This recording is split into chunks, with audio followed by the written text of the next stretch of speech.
Morning. My name is Mike Sullivan. I'm a former IRS agent and teaching instructor. Yes, me.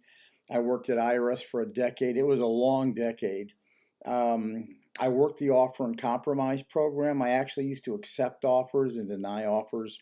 I have a whole team of former IRS agents. I've been on the news many times. Just go to my website at 777irs.com and you can find out about me.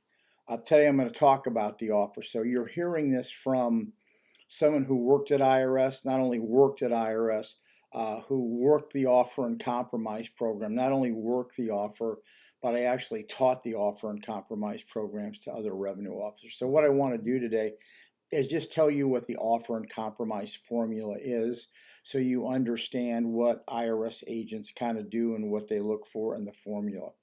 So when IRS gets an offer and compromise, it's logged in, it's reviewed for make sure it's legally can be presentable. All the boxes are checked. The offer is filled out correctly. After the initial reviewer, I don't want to say reviewer, but a processor goes ahead and looks at the offer to make sure it's processable, it goes out to the field. Now, you say, well, how does it go? Where does it go? Well, obviously, they look at the dollar amount of the case. And then different groups for IRS get cases. There's field groups and people that get cases. So the processor will look at it and say, boy, this thing should go to this group. So then it goes into a queue. They can't just start working them right away. They have to have balanced inventories. So once in fact that's done, the person will look at this offer. And basically IRS is looking at two things only. Well, they look at a bunch of things: your age, your past returns, your potential earning potential, your education. Those are things I used to look for to see if I'm getting the most from that taxpayer.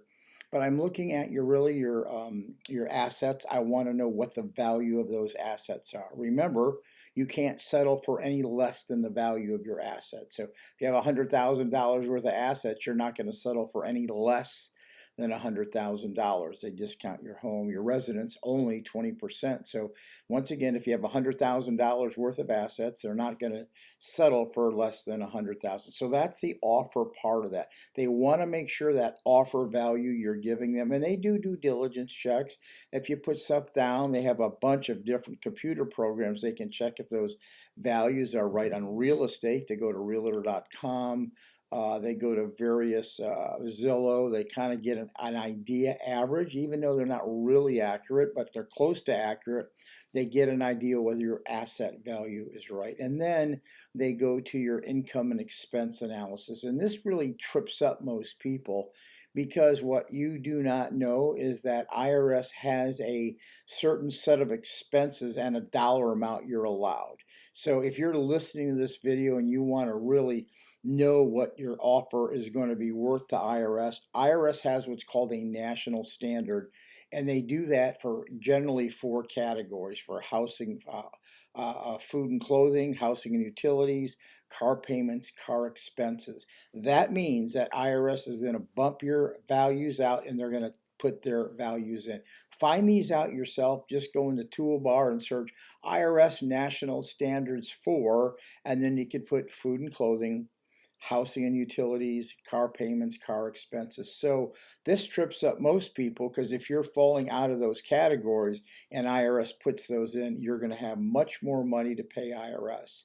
So once you go through the income and expense analysis, what that value is on the bottom, if you've got $1,000 left over, IRS is going to multiply that $1,000 by the life of your statute. That's what they do. So if you got 5 years left on your statute, that's a 60 value. They're going to take that $1,000 and multiply it times 60. That's 60,000.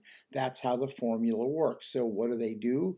They add your asset value and your income and expense value, and they add the two together, and that's how IRS calculates the offer. If you think that you have a viable offer, if you want representation, I look at your offer and see if you're a viable candidate. That's Sammy. She gets an appearance fee. She gets an extra bone because she walked by. Nice job, Sammy. So anyway, at the end of the day, if you want to get your offer through, we know exactly what we're doing. We've reviewed these. We've settled these. So call me.